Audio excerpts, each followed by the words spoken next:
Swayze. Ed Huntley. David Bridges. John Chancellor. Tom Brokaw. Case cracked after all these years. An arrest tonight in the JonBenet Ramsey murder mystery.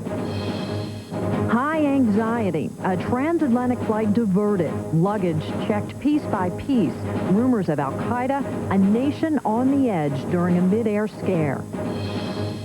Death spiral, a grim new report about what's happening in Iraq. Violence now killing more than 100 people a day, the worst since the war began. And now playing at an American original, Movies and Memories. From NBC News World Headquarters in New York, this is NBC Nightly News with Brian Williams. Substituting tonight, Campbell Brown. Good evening. This has been a very busy and bizarre news day. It began this morning with a terror scare on a plane bound for Washington, D.C., and then late this afternoon, word first broke on MSNBC, a story that seemed to come out of nowhere. After 10 years and a trail that had gone cold, an arrest in Thailand in the JonBenet Ramsey murder case. A story that dominated the headlines when it happened and is doing so again tonight. That is where we begin. Here's NBC's Mike Taibbi now on what may be the big break in this high-profile case. It was a story that, as they say, had all the elements. A pretty little girl with a melodic name, JonBenet, a beauty pageant veteran already at age 6, found strangled, possibly sexually abused, and beaten to death in her own Boulder, Colorado home on the day after Christmas 10 years ago. Now in Bangkok, Thailand, an arrest. My understanding is that this is a suspect in connection with the murder of JonBenet Ramsey. Not a witness, not a peripheral player, but a suspect. The suspect was described as a 41-year-old second-grade teacher arrested by the Royal Thai Police at the request of the U.S. Justice Department. The warrant issued by the Boulder Police. It was the Ramseys themselves, John and Patsy, who were for long stretches described as the key suspects, persons under the umbrella of suspicion, investigators said. In books and in their rare interviews, both denied it. Let me address very directly, I did not kill my daughter, JonBenet. Let me assure you that I did not kill JonBenet. I did not have anything to do with it. I love that child with my whole of my heart and soul. And though Patsy Ramsey died of ovarian cancer this past June, she apparently had a clue about what was coming. I'm told that Patsy Ramsey, who has since died, knew about this suspect and was waiting for the authorities to move forward on this suspect before she died. The case was a sensation for years, really. As one investigator put it, this was the biggest child murder case since the death of the Lindbergh baby. Now, in a statement just released, John Ramsey said his late wife, Patsy, would have been as pleased as I am with today's developments 10 years after our daughter's murder. A sensational case that will now rule the headlines again, perhaps for the beginning of the end of the story. Mike Taibbi, NBC News, New York. Now to that terror scare at 35,000 feet that set off a chain reaction on a United flight from London to Washington, D.C.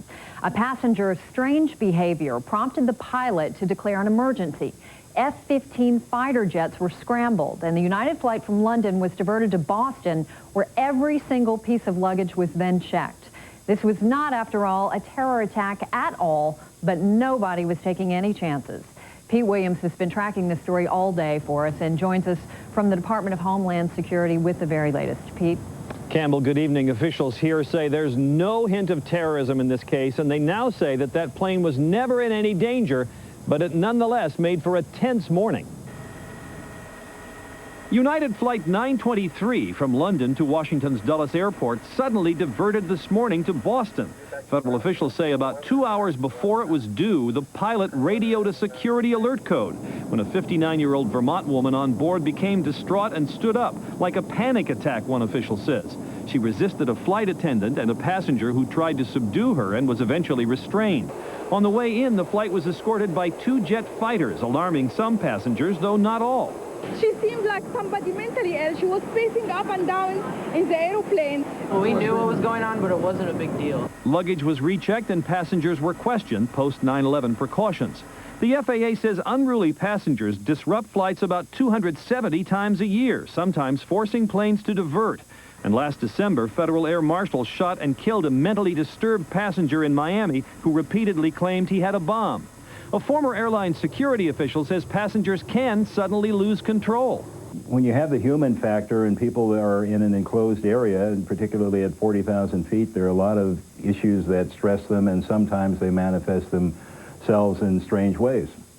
Since 9/11, planes bound here from overseas have been diverted at least 9 times for another reason, when a passenger's name appears to match one on the terror watch list. So far, the U.S. has been unable to get overseas airlines to provide passenger lists before the planes take off.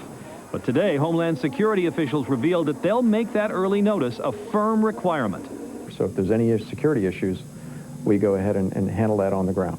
And so it doesn't give anybody a potential opportunity to have any kind of a terrorist incident or security incident in flight. Since last week's terror plot was foiled, airlines have been providing those early passenger lists for all flights here from London, but now this new rule will require all those lists for all flights here from anywhere overseas, Campbell. Pete Williams in Washington tonight. Pete, thanks. In London, meanwhile, a judge has ruled that 23 suspects in custody in connection with the alleged British airline terror plot can be held without charges through next week. Grim news from Iraq tonight. This summer has been the deadliest period yet for civilians there. More than 110 were killed every single day in July by the violence between Sunnis and Shiites, according to figures from the new Iraqi government. And the killing continued today. Here's NBC's Tom Aspel tonight from Baghdad. British troops fought in a firefight with Shiite gunmen in Basra today, as 3 car bombs in Baghdad kill at least 21 Iraqis. The day's violence bumped rising gas prices as the lead story on tonight's newscast. With more than 3,400 killed here in July, the deadliest month since the war began, the daily carnage has become numbing. The main issue is civil war, and it's increasingly hard not to use that word. We have Sunnis and Shia deliberately and systematically attacking each other.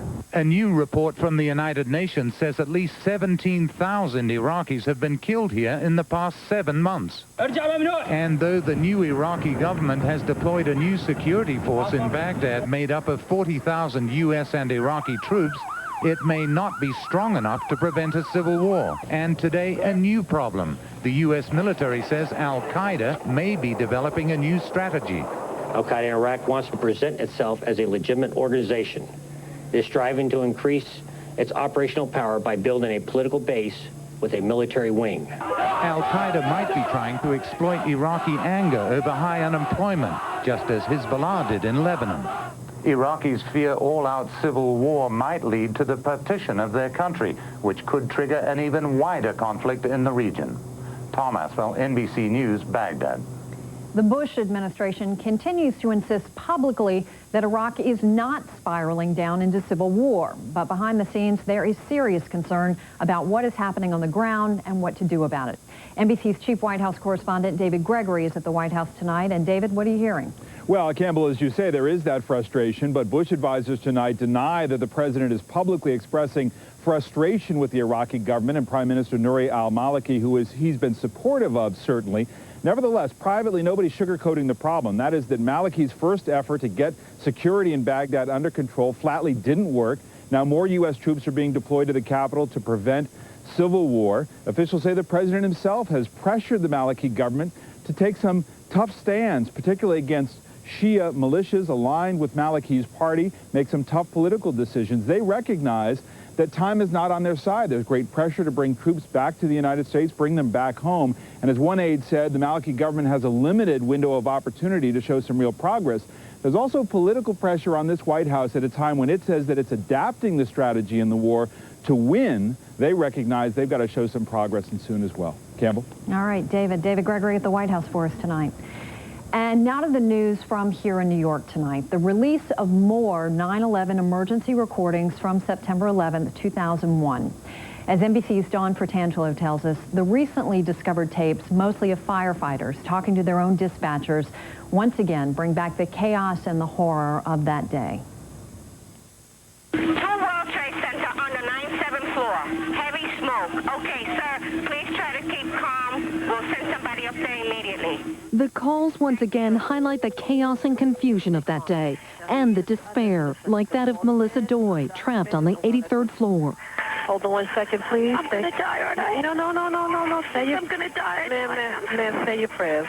And we're gonna think positive because you got to help each other get off the floor. A portion of Doy's recording was played at the trial of Zacharias Moussaoui. This time, the entire 24-minute conversation was released. The dispatcher staying on the line even after Doy loses consciousness. Melissa, you're going to be fine. They're going to come get you. Oh, my God. Among those trying to get there, Fire Chief Dennis Devlin. Chief Devlin, I got to get a rundown of the companies. We're in a state of confusion. All right. He, like so many first responders, had trouble communicating. Some because we have no cell phone service anywhere because of the disaster. Okay. I need you to call Division 3. Division 3. And have the messenger van bring all the additional handy-talkies he can. Captain Patty Brown was able to report he was on the 35th floor, trying to get people out. There's numerous civilians in all stairwells, numerous burn injuries are coming down. I'm trying to send them down first. Apparently, it's above the 75th floor. I don't know if they got there yet, okay? Okay. Free truck, and we're still heading up, all right? Okay. Brown and Devlin were among 343 firefighters and paramedics killed on September 11th. Family members who fought for the release of the tape say they provide missing links and believe New York and other cities can only learn from the failures of that day. A message echoed today by retired firefighter Al Fuentes, who was trapped in the rubble of the World Trade Center. I was there. I was part of it. I made my mistakes. I'm willing to look in the mirror. I'm willing to learn. I hope we are. 5 years later, voices from the 11th, chaotic, confused, and consoling. Keep praying, and you'll be in there soon. It's going to be fine. Still offering lessons in this new world of terror. Dawn Fratangelo, NBC News, New York. When NBC Nightly News continues on this Wednesday evening in depth, the cost of war. We will have the latest from Lebanon tonight as refugees return to try to rebuild their homes and their lives. And later, a teenager in the battle of his life to control his own cancer treatment and the outcome in court today. I feel these tingling sensations deep inside my legs. It's a tightening feeling that keeps me from getting to sleep. For me, it's creepy crawling. I feel like I have to get up and move just to get some relief. My doctor said it's restless leg syndrome, or RLS. He prescribed Requip, the only RLS medication approved by the FDA. He said Requip would help relieve my RLS symptoms, even the uncontrollable leg movements that disturb my sleep. Requip helped me make peace with my legs. Requip may cause you to fall asleep or feel very sleepy during normal activities such as driving, or to faint or feel dizzy when you stand up. Tell your doctor if you experience these problems, or if you drink alcohol or are taking medicines that make you drowsy. Side effects include nausea, drowsiness, vomiting, and dizziness. Most patients were not bothered enough to stop taking Requip. Ask your doctor if Requip can help put your RLS to rest. Ellen McCarthy can't afford her medication, so Merck sends it directly to her home, free. Call 1-800-50-MERC or visit merckhelps.com for a list of Merck medicines and eligibility requirements. Merck, where patients come first. 180 sounds like a healthy cholesterol number unless it's crept up since last time. So eat right, exercise, and try 1-A-Day Cholesterol Plus, the only complete multivitamin with polycosanol and key nutrients to help maintain healthy cholesterol plus blood pressure. 1-A-Day. Count on it. Oh, what is going on in there? Conga! Boom, boom, boom, boom, boom, boom. When allergies hit, mucus crowds into your sinuses and pressure builds up. The more, the miserable. Oh. Mucinex D with a decongestant breaks up mucus that causes congestion and sinus pressure due to allergies. Oh! There she blows! Pressure's going. And Mucinex D lasts for 12 hours. Hey, wanna dance? Mucinex D, Mucinex in, mucus out. Dateline Friday. Are Americans addicted to food? Junk food and perhaps even other foods are the next tobacco. Some say the food companies are to blame. They're targeting us. They're targeting our children. Now the industry is fighting back. As McDonald's, we're not the cause of obesity. Food Fight. NBC Friday, 8/7 Central. Tonight, Former Homeland Security Director Tom Ridge plays hardball on how our government can control terror overseas and at home. Hardball, MSNBC tonight.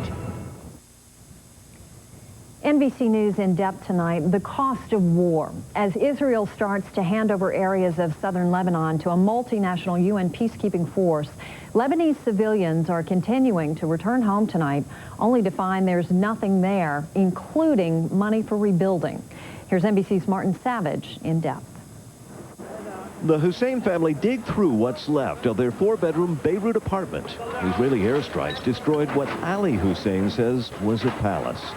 The kids told me, "Daddy, don't be sad, don't be angry. We can replace it," he says. In the southern suburbs of Beirut alone, it is estimated that there are 300 buildings that have been destroyed. Most of them look just like this, block after block, street after street. No part of Lebanon was spared. Today they began filling the bomb craters at the Beirut airport. But hundreds of miles of roadways are unusable. 80 to 90% of the bridges south of Beirut impassable. And up to 30% of the infrastructure in the south wiped out. The initial damage estimate, $3.5 billion. I've never seen a war like this, and the intensity of firepower, intensity of destruction. Borrowing to rebuild isn't easy. Lebanon was already $40 billion in debt from reconstruction after its 15-year civil war. The International Monetary Fund, the world banking system, major countries are going to have to come together and help Lebanon figure out a way of meeting its financial burdens and recovering from this war. If Lebanon was hoping for some sort of Marshall Plan, no one here has heard of it. Another problem? One of the country's biggest sources of income, tourism, is in shell shock as once crowded beaches and restaurants sit empty. And while the Lebanese government struggles, Hezbollah acts. Speaking on TV, the leader of Hezbollah promised the tens of thousands of people made homeless he will pay their rent for 1 year, rebuild their apartments, even furnish them. Ali Hussein says he plans to sign up, ignoring it was Hezbollah which triggered the war that destroyed his home in the first place. Martin Savage, NBC News, Beirut. Up next on Nightly News, a teenager in court today fighting the battle of his life, and later spending the evening enjoying a vanishing piece of Americana, the drive-in.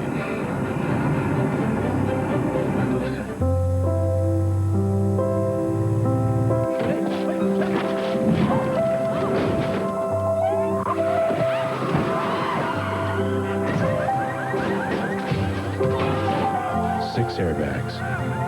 Electronic stability control, anti-lock brakes, all standard. The new Hyundai Sonata. How's that for a different perspective?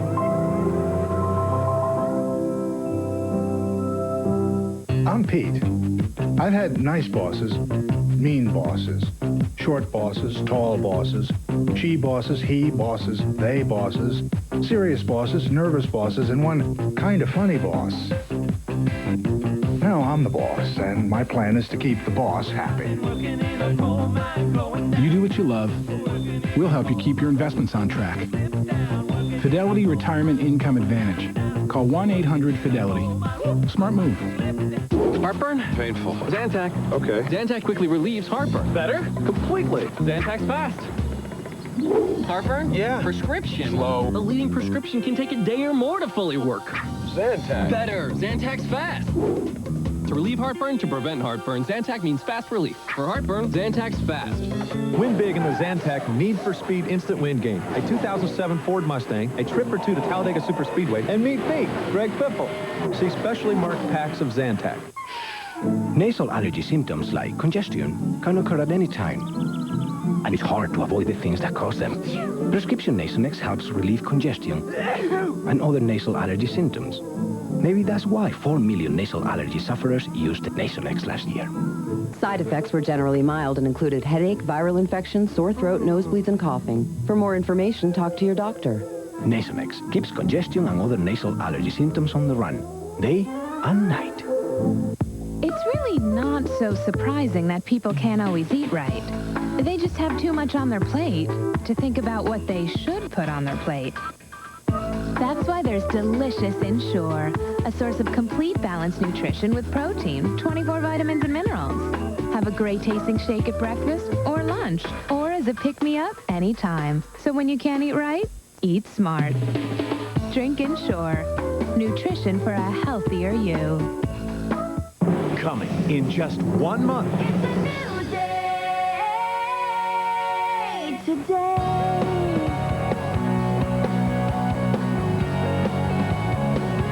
Starting September 13th, Matt, Meredith, Al, and Ann begin a new day on Today, only on NBC. Now to the story of a 16-year-old who has been fighting two wrenching battles. One, a battle with cancer, the other, a legal battle over how his illness should be treated. Here's NBC's Chip Reed. In Virginia today, a small victory over cancer achieved not in a hospital room, but in a courtroom.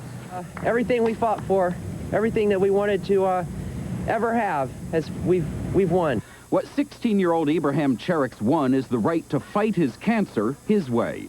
A year ago, he was diagnosed with Hodgkin's disease, cancer of the lymph nodes. But he says 3 months of chemotherapy left him feeling so weak and debilitated that when doctors recommended another round, he said no. The chemo, the tests, you know, it's just too much for me. With the support of his parents, he turned to the Hoxsey Herbal System, an alternative cancer treatment based in Mexico. There, he learned how to mix ingredients like roots, bark, and clover. It's a diet of all-natural, organic foods and nuts. I feel an incredible difference in my body. I feel more alive. But the treatment is banned in the U.S., and the American Cancer Society says there's no scientific evidence that the Hoxsey Herbal treatment is effective in treating cancer. Concerned county social workers urged a judge to intervene in the case. He did, and ordered Cherix to undergo more chemotherapy and accused his parents of medical neglect. But today, all that was erased as the parties reached a compromise. Cherix can continue with the herbal therapy, but must be treated by a certified cancer doctor. And while he won't have to endure more chemotherapy, radiation is still a possibility. He hasn't given up his magic potions that he and his family decided they want to take, but at the end of the day, it's not going to interfere with standard medical treatment. Now, with the case out of the courtroom, everyone can focus on saving a young life. Chip Reed, NBC News, Washington. On Wall Street today, a report showing consumer inflation was fairly tame cheered investors who sent stocks sharply higher for the second straight day. The Dow was up almost 97 points. The Nasdaq gained 34.5 points on the day. A group of scientists and historians called the International Astronomical Union announced an earth-shattering decision today. They are proposing a new definition of the word planet that would remake our solar system. Instead of the 9 planets we all grew up with, there would be 12. The 3 new planets would have the sort of junior varsity status, and Pluto, which has been on the is it a planet or not bubble for a while now, would keep its planet status. Not everybody agrees with the new way of looking at things, including the folks who make textbooks, posters, and space toys. The proposal will be voted on at the end of the month. And I'll be right back with a vanishing summertime pleasure, the drive-in movie.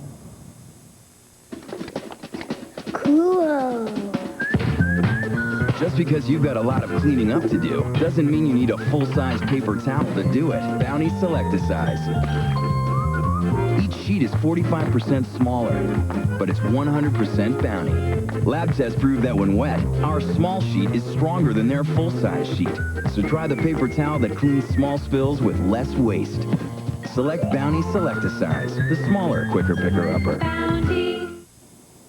I try to do whatever I can to take care of my health. It's a very big part of who I am.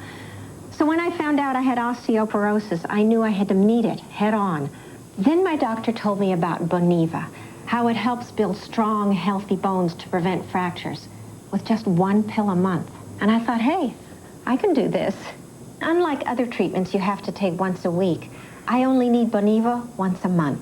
You should not take Boniva if you have low blood calcium, severe kidney disease, or cannot sit or stand for at least 60 minutes. Follow dosing instructions carefully. Stop taking Boniva and tell your doctor if you experience difficult or painful swallowing, chest pain, or severe or continuing heartburn, as these may be signs of serious upper digestive problems. If you're as determined as I am to have strong, healthy bones, don't wait. Ask your doctor if Boniva is right for you.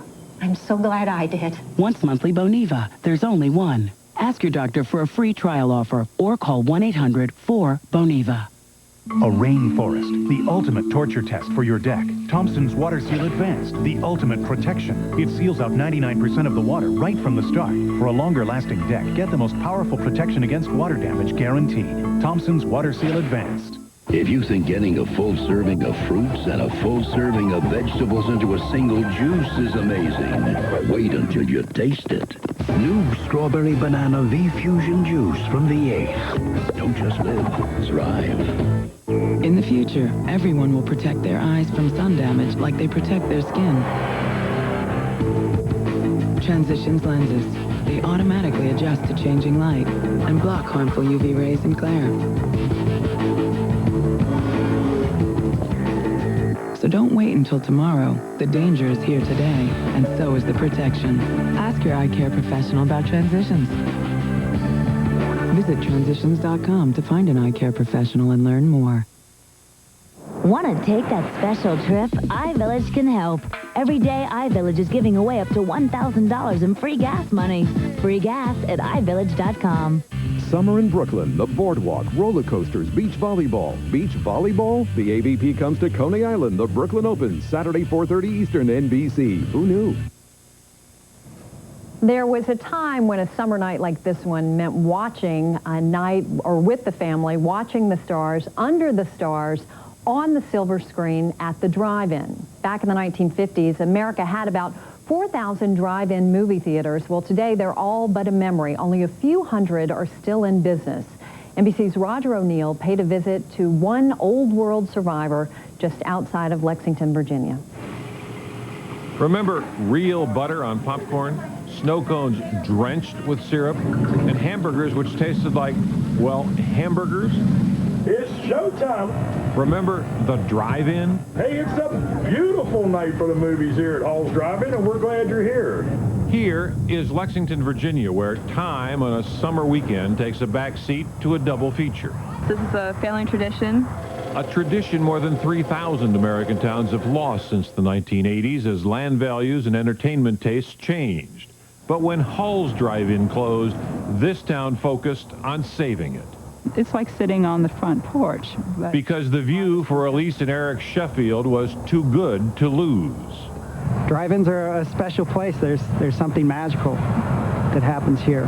It's not even really about the movie, because they're coming for something else, which is time to be with the people they love. With mostly $5 and $10 donations, Frank Kaliza is still stringing the 35mm film through the antique projector.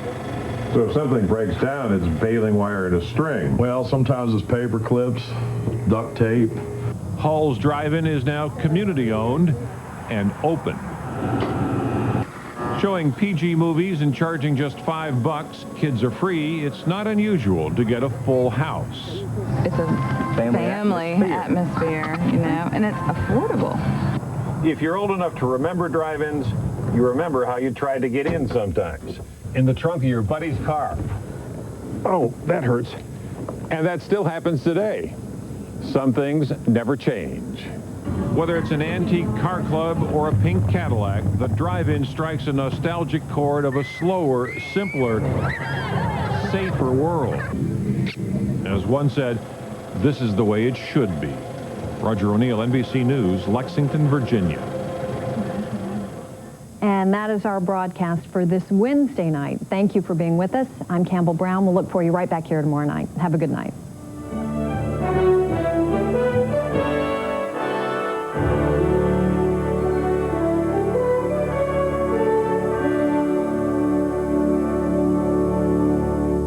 Tomorrow on Today, what strikes faster than a snake? It's harder than a sledgehammer. We'll show you live. Only on Today on NBC. Get together with your mom and enjoy all the fun. It's Wheel of Fortune's Mom and Me Week from Denver. Weeknights at 7 on WECT.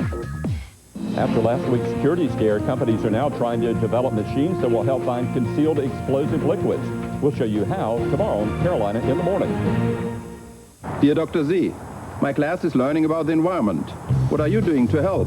Well, class, this Jeep Liberty diesel gets 26 highway miles per gallon. And we're building a flex fuel Commander and Grand Cherokee. Plus, coming soon, the world's cleanest diesel. They're our cleanest 4x4s ever. It's a joke. Is that mustache real? It's back. Employee pricing plus 0% financing. Get our employee price on most 2006 Jeep vehicles. What's our thunderstorm chance with this tropical system? We'll check it out at 11. From the beautiful state of Colorado, we're celebrating Mother's Day.